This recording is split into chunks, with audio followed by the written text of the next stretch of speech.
Truly, thoughts are things, and powerful things at that, when they are mixed with definiteness of purpose, persistence, and a burning desire for their translation into riches or other material objects.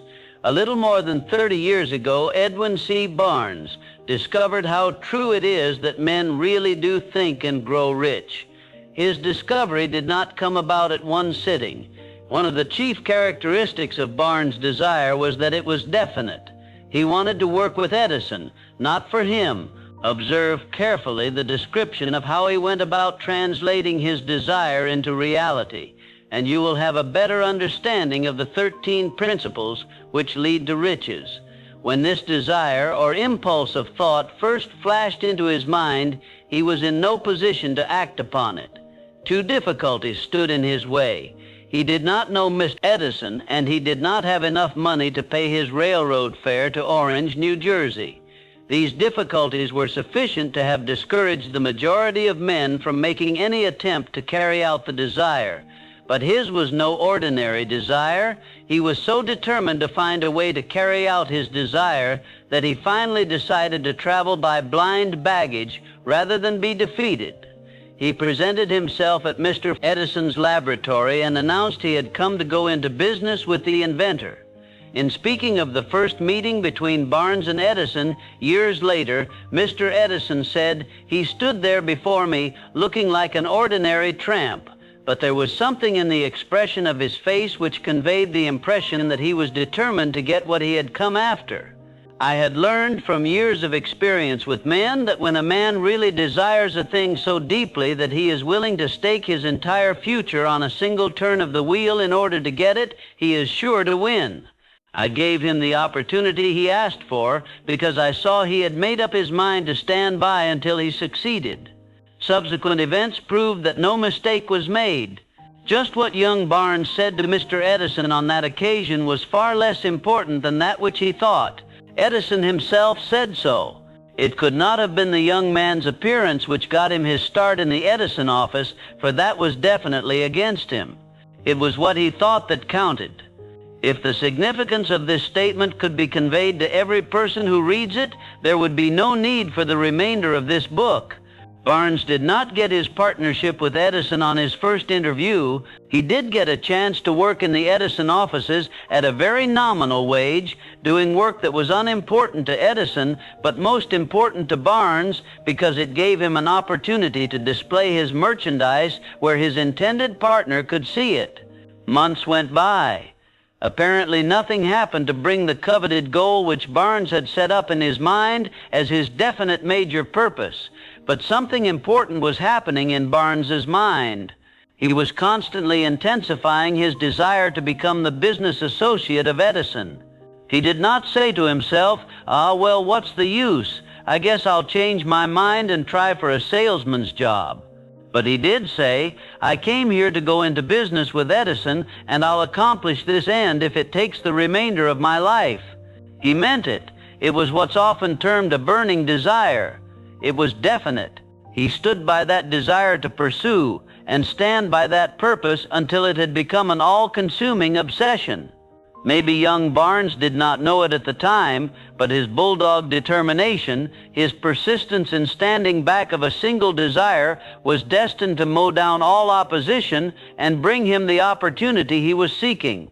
When the opportunity came, it appeared in a different form and from a different direction than Barnes had expected. That is one of the tricks of opportunity. It has a sly habit of slipping in by the back door, and often it comes disguised in the form of misfortune or temporary defeat. Perhaps this is why so many fail to recognize opportunity. Mr. Edison had just perfected a new office device, known at that time as the Edison dictating machine, now the Ediphone. His salesmen were not enthusiastic over the machine. They did not believe it could be sold without great effort. Barnes saw his opportunity. It had crawled in quietly, hidden in a queer-looking machine which interested no one but Barnes and the inventor. Barnes knew he could sell the Edison dictating machine. He suggested this to Edison and promptly got his chance. He did sell the machine. In fact, he sold it so successfully that Edison gave him a contract to distribute and market it all over the nation. Out of that business association grew the slogan, "Made by Edison and installed by Barnes." The business alliance has been in operation for more than 30 years. Out of it, Barnes has made himself rich in money, but he has done something infinitely greater, for he has proved that one really may think and grow rich. How much actual cash that original desire of Barnes's has been worth to him, I have no way of knowing. Perhaps it has brought him $2 or $3 million, but the amount, whatever it is, becomes insignificant when compared with the greater asset he acquired in the form of definite knowledge that an intangible impulse of thought can be transmuted into its physical counterpart by the application of known principles. Barnes literally thought himself into a partnership with the great Edison. He thought himself into a fortune. He had nothing to start with except the capacity to know what he wanted and the determination to stand by that desire until he realized it. He had no money to begin with. He had but little education. He had no influence, but he did have initiative, faith, and the will to win. With these intangible forces, he made himself #1 man with the greatest inventor who ever lived. Now let us look at a different situation and study a man who had plenty of tangible evidence of riches but lost it because he stopped 3 feet short of the goal he was seeking. 3-1-0. Uncle of R.U. Darby was caught by the gold fever in the gold rush days and went west to dig and grow rich. He had never heard that more gold has been mined from the brains of men than has ever been taken from the earth. He staked a claim and went to work with pick and shovel. The going was hard, but his lust for gold was definite. After weeks of labor, he was rewarded by the discovery of the shining ore. He needed machinery to bring the ore to the surface. Quietly, he covered up the mine, retraced his footsteps to his home in Williamsburg, Maryland, told his relatives and a few neighbors of the strike. They got together money for the needed machinery, had it shipped. The uncle and Darby went back to work the mine. The first car of ore was mined and shipped to a smelter. The returns proved they had one of the richest mines in Colorado. A few more cars of that ore would clear the debts. Then would come the big killing in profits. Down went the drills. Up went the hopes of Darby and Uncle. Then something happened. The vein of gold ore disappeared. They had come to the end of the rainbow, and the pot of gold was no longer there. They drilled on desperately, trying to pick up the vein again, all to no avail. Finally, they decided to quit. They sold the machinery to a junk man for a few $100s and took the train back home. Some junk men are dumb, but not this one. He called in a mining engineer to look at the mine and do a little calculating. The engineer advised that the project had failed because the owners were not familiar with fault lines. His calculations showed that the vein would be found just 3 feet from where the Darbys had stopped drilling. That is exactly where it was found. The junk man took millions of dollars in ore from the mine because he knew enough to seek expert counsel before giving up. Most of the money which went into the machinery was procured through the efforts of R.U. Darby, who was then a very young man. The money came from his relatives and neighbors because of their faith in him. He paid back every dollar of it, although he was years in doing so. Long afterward, Mr. Darby recouped his loss many times over when he made the discovery that desire can be transmuted into gold. The discovery came after he went into the business of selling life insurance. Remembering that he lost a huge fortune because he stopped 3 feet from gold, Darby profited by the experience in his chosen work by the simple method of saying to himself, "I stopped 3 feet from gold, but I will never stop because men say no when I ask them to buy insurance." Darby is one of a small group of fewer than 50 men who sell more than $1 million in life insurance annually. He owes his stickability to the lesson he learned from his quitability in the gold mining business. Before success comes in any man's life, he is sure to meet with much temporary defeat and perhaps some failure. When defeat overtakes a man, the easiest and most logical thing to do is to quit. That is exactly what the majority of men do. More than 500 of the most successful men this country has ever known told the author their greatest success came just one step beyond the point at which defeat had overtaken them. Failure is a trickster with a keen sense of irony and cunning. It takes great delight in tripping one when success is almost within reach. Shortly after Mr. Darby received his degree from the University of Hard Knocks and had decided to profit by his experience in the gold mining business, he had the good fortune to be present on an occasion that proved to him that no does not necessarily mean no. One afternoon he was helping his uncle grind wheat in an old-fashioned mill. The uncle operated a large farm on which a number of colored sharecrop farmers lived. Quietly, the door was opened, and a small colored child, the daughter of a tenant, walked in, and 23 Wart took her place near the door. The uncle looked up, saw the child, and barked at her roughly, "What do you want?" Meekly the child replied, "My mammy say send her 50 cents. I'll not do it." The uncle retorted, "Now you run on home." "Yes, sah," the child replied, but she did not move. The uncle went ahead with his work, so busily engaged that he did not pay enough attention to the child to observe that she did not leave. When he looked up and saw her still standing there, he yelled at her, "I told you to go on home. Now go, or I'll take a switch to you." The little girl said, "Yes, sah," but she did not budge an inch. The uncle dropped a sack of grain he was about to pour into the mill hopper, picked up a barrel stave, and started toward the child with an expression on his face that indicated trouble. Darby held his breath.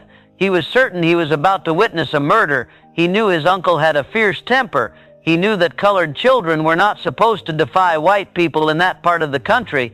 When the uncle reached the spot where the child was standing, she quickly stepped forward one step, looked up into his eyes, and screamed at the top of her shrill voice, "My mammy's got to have that 50 cents.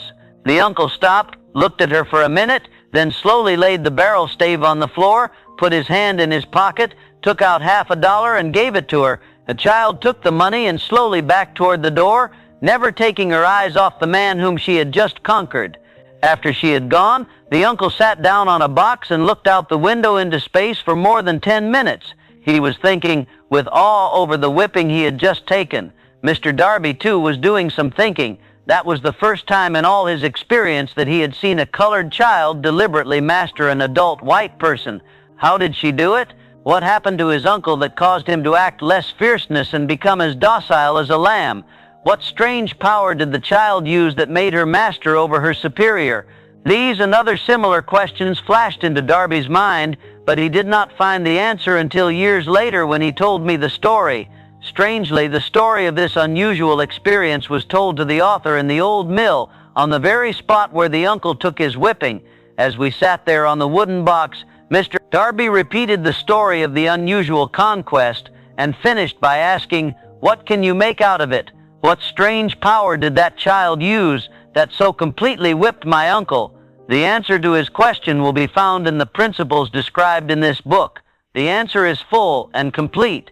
It contains details and instructions sufficient to enable anyone to understand and apply the same force which the little child accidentally stumbled upon. Keep your mind alert, and you will observe exactly what strange power came to the rescue of the child. You will catch a glimpse of this power in the next chapter. Somewhere in the book you will find an idea that will quicken your receptive powers and place at your command for your own benefit this same irresistible power. The awareness of this power may come to you in the first chapter, or it may flash into your mind in some subsequent chapter. It may come in the form of a single idea, or it may come in the nature of a plan or a purpose. Again, it may cause you to go back into your past experiences of failure or defeat and bring to the surface some lesson by which you can regain all that you lost through defeat. After I had described to Mr. Robert Darby the power unwittingly used by the little colored child, he quickly retraced his 30 years of experience as a life insurance salesman and frankly acknowledged that his success in that field was due in no small degree to the lesson he had learned from the child. Mr. Darby pointed out every time a prospect tried to bow me out without buying, I saw that child standing there in the old mill, her big eyes glaring in defiance, and I said to myself, "You've got to make this sale." The better portion of all sales I have made were made after people had said no. He recalled, too, his mistake in having stopped only 3 feet from gold. But, he said, that experience was a blessing in disguise. It taught me to keep on keeping on, no matter how hard the going may be, a lesson I needed to learn before I could succeed in anything. This story of Mr. Darby and his uncle, the colored child and the gold mine, doubtless will be read by hundreds of men who make their living by selling life insurance, and to all of these, the author wishes to extend the suggestion that Darby owes to these two experiences his ability to sell more than $1 million of life insurance every year. Life is strange and often imponderable. Both the successes and the failures have their roots in simple experiences. Mr. Darby's experiences were commonplace and simple enough, yet they held the answer to his destiny in life. Therefore, they were as important to him as life itself. He profited by these two dramatic experiences because he analyzed them and found the lesson they taught. But what of the man who has neither the time nor the inclination to study failure in search of knowledge that may lead to success? Where and how is he to learn the art of converting defeat into stepping stones to opportunity? In answer to these questions, this book was written. The answer called for a description of 13 principles, but remember, as you read, the answer you may be seeking to the questions which have caused you to ponder over the strangeness of life may be found in your own mind through some idea, plan, or purpose which may spring into your mind as you read. One sound idea is all that one needs to achieve success. The principles described in this book contain the best and the most practical of all that is known concerning ways and means of creating useful ideas. Before we go any further in our approach to the description of these principles, we believe you are entitled to receive this important suggestion. When riches begin to come, they come so quickly, in such great abundance, that one wonders where they have been hiding during all those lean years. This is an astounding statement, and all the more so when we take into consideration the popular belief that riches come only to those who work hard and long. When you begin to think and grow rich, you will observe that riches begin with a state of mind. With the influence of thought on the human mind has not yet been fully discovered, but if it were combined with definiteness of purpose, with little or no hard work, you and every other person ought to be interested in knowing how to acquire that state of mind which will attract riches. I spent 25 years in research, analyzing more than 25,000 people, because I too wanted to know how wealthy men become that way. Without that research, this book could not have been written. Here take notice of a very significant truth, viz. The business depression started in 1929 and continued on to an all-time record of destruction until sometime after President Roosevelt entered office. Then the depression began to fade into nothingness. Just as an electrician in a theater raises the lights so gradually that darkness is transformed into light before you realize it, so did the spell of fear in the minds of the people gradually fade away and become faith. Observe very closely. As soon as you master the principles of this philosophy and begin to follow the instructions for applying those principles, your financial status will begin to improve, and everything you touch will begin to transmute itself into an asset for your benefit. Impossible? Not at all. One of the main weaknesses of mankind is the average man's familiarity with the word impossible. He knows all the rules which will not work. He knows all the things which cannot be done. True Wyken, this book was written for those who seek the rules which have made others successful and are willing to stake everything on those rules. A great many years ago, I purchased a fine dictionary. The first thing I did with it was to turn to the word impossible and neatly clip it out of the book. That would not be an unwise thing for you to do. Success comes to those who become success conscious. Failure comes to those who indifferently allow themselves to become failure conscious. The object of this book is to help all who seek it to learn the art of changing their minds from failure consciousness to success consciousness. Another weakness found in altogether too many people is the habit of measuring everything and everyone by their own impressions and beliefs. Some who will read this will believe that no one can think and grow rich. They cannot think in terms of riches because their thought habits have been steeped in poverty, want, misery, failure, and defeat. These unfortunate people remind me of a prominent Chinese who came to America to be educated in American ways. He attended the University of Chicago. One day President Harper met this young Oriental on the campus, stopped to chat with him for a few minutes, and asked what had impressed him as being the most noticeable characteristic of the American people. "Why," the Chinaman exclaimed, "the queer slant of your eyes. Your eyes are off slant. What do we say about the Chinese? We refuse to believe that which we do not understand. We foolishly believe that our own limitations are the proper measure of limitations. Sure, the other fellow's eyes are off slant because they are not the same as our own. Millions of people look at the achievements of Henry Ford after he has arrived and envy him because of his great fortune or luck or genius or whatever it is that they credit Ford for. Perhaps one person in every 100,000 knows the secret of Ford's success, and those who do know are too modest or too reluctant to speak of it because of its simplicity. A single transaction will illustrate the secret perfectly. A few years back, Ford decided to produce his now famous V8 motor. He chose to build an engine with the entire 8 cylinders cast in one block and instructed his engineers to produce a design for the engine. The design was placed on paper, but the engineers agreed to a man that it was simply impossible to cast an 8-cylinder gas engine block in one piece. Ford said, "Produce it anyway." "But," they replied, "it's impossible." "Go ahead," Ford commanded, "and stay on the job until you succeed, no matter how much time is required." The engineers went ahead. There was nothing else for them to do if they were to remain on the Ford staff. 6 months went by, nothing happened. Another 6 months passed, and still nothing happened. The engineers tried every conceivable plan to carry out the orders, but the thing seemed out of the question, impossible. At the end of the year, Ford checked with his engineers, and again they informed him they had found no way to carry out his orders.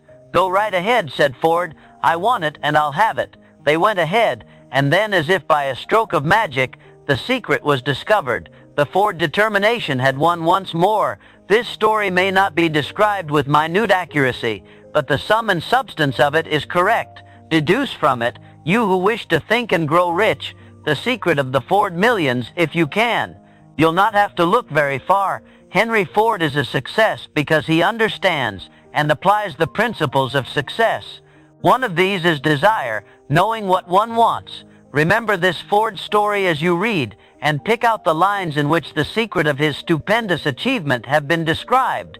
If you can do this, if you can lay your finger on the particular group of principles which made Henry Ford rich, you can equal his achievements in almost any calling for which you are suited. You are the master of your fate, the captain of your soul, because when Henley wrote the prophetic lines, "I am the master of my fate, I am the captain of my soul," he should have informed us that we are the masters of our fate, the captains of our souls, because we have the power to control our thoughts. He should have told us that the ether in which this little earth floats, in which we move and have our being, is a form of energy moving at an incomprehensible rate of vibration, and that the ether is filled with a form of universal power which adapts itself to the nature of the thoughts we hold in our minds and influences us in natural ways to transmute our thoughts into their physical equivalent. If the poet had told us this great truth, we would know why it is that we are the masters of our fate, the captains of our souls.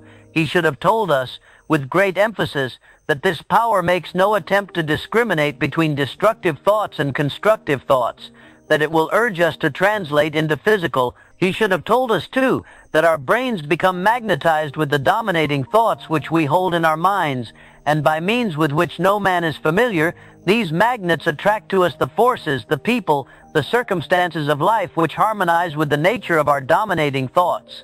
He should have told us that before we can accumulate riches in great abundance, we must magnetize our minds with intense desire for riches, that we must become money conscious until the desire for money drives us to create definite plans for acquiring it. But being a poet and not a philosopher, Henley contented himself by stating a great truth in poetic form, leaving those who followed him to interpret the philosophical meaning of his lines. Little by little the truth has unfolded itself until it now appears certain that the principles described in this book hold the secret of mastery over our economic fate. We are now ready to examine the first of these principles. Maintain a spirit of open-mindedness, and remember as you read, they are the invention of no one man. The principles were gathered from the life experiences of more than 500 men who actually accumulated riches in huge amounts, men who began in poverty, with little education, without influence. The principles worked for these men. You can put them to work for your own enduring benefit. You will find it easy, not hard to do. Before you read the next chapter, I want you to know that it conveys factual information which might easily change your entire financial destiny as it has so definitely brought changes of stupendous proportions to two people described. I want you to know also that the relationship between these two men and myself is such that I could have taken no liberties with the facts, even if I had wished to do so. One of them has been my closest personal friend for almost 25 years. The other is my own son.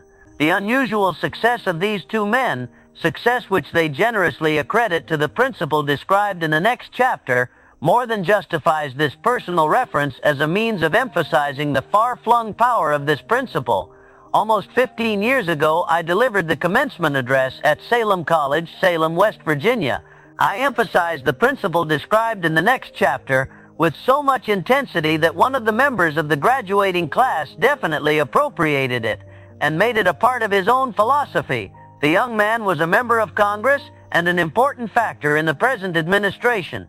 Just before this book went to the publisher, he wrote me a letter in which he so clearly stated his opinion of the principle outlined in the next chapter that I have chosen to publish his letter as an introduction to that chapter. It gives you an idea of the rewards to come.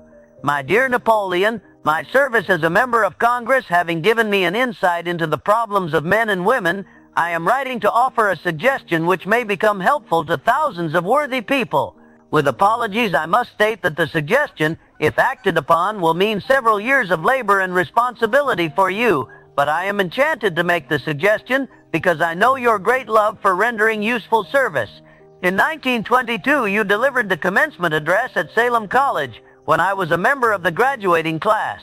In that address, you planted in my mind an idea which has been responsible for the opportunity I now have to serve the people of my state and will be responsible in a very large measure for whatever success I may have in the future. The suggestion I have in mind is that you put into a book the sum and substance of the address you delivered at Salem College, and in that way give the people of America an opportunity to profit by your many years of experience and association with the men who by their greatness have made America the richest nation on earth. I recall as though it were yesterday the marvelous description you gave of the method by which Henry Ford, with but little schooling, without a dollar, with no influential friends, rose to great heights. I made up my mind then, even before you had finished your speech, that I would make a place for myself, no matter how many difficulties I had to surmount. Thousands of young people will finish their schooling this year, and within the next few years, every one of them will be seeking just such a message of practical encouragement as the one I received from you. They are anxious to know where to turn, what to do, to get started in life. You can tell them because you have helped to solve the problems of so many, many people. If there is any possible way that you can afford to render so great a service, may I offer the suggestion that you include with every book one of your personal analysis charts, in order that the purchaser of the book may have the benefit of a complete self-inventory, indicating, as you indicated to me years ago, exactly what his standing is in the way of success. Such a service as this, providing the readers of your book with a complete, unbiased picture of their faults and their virtues, would mean to them the difference between success and failure. The service would be priceless. Millions of people are now facing the problem of staging a comeback because of the depression, and I speak from personal experience when I say, I know these earnest people would welcome the opportunity to tell you their problems and to receive your suggestions for the solution. You will hear from the thousands of those who face the necessity of beginning all over again. There are thousands of people in America today who would like to know how they can convert ideas into money, people who must start at scratch without finances and recoup their losses. If anyone can help them, you can. If you publish the book, I would like to own the first copy that comes from the press, personally autographed by you, with best wishes. Believe me, cordially yours, Jennings Randolph.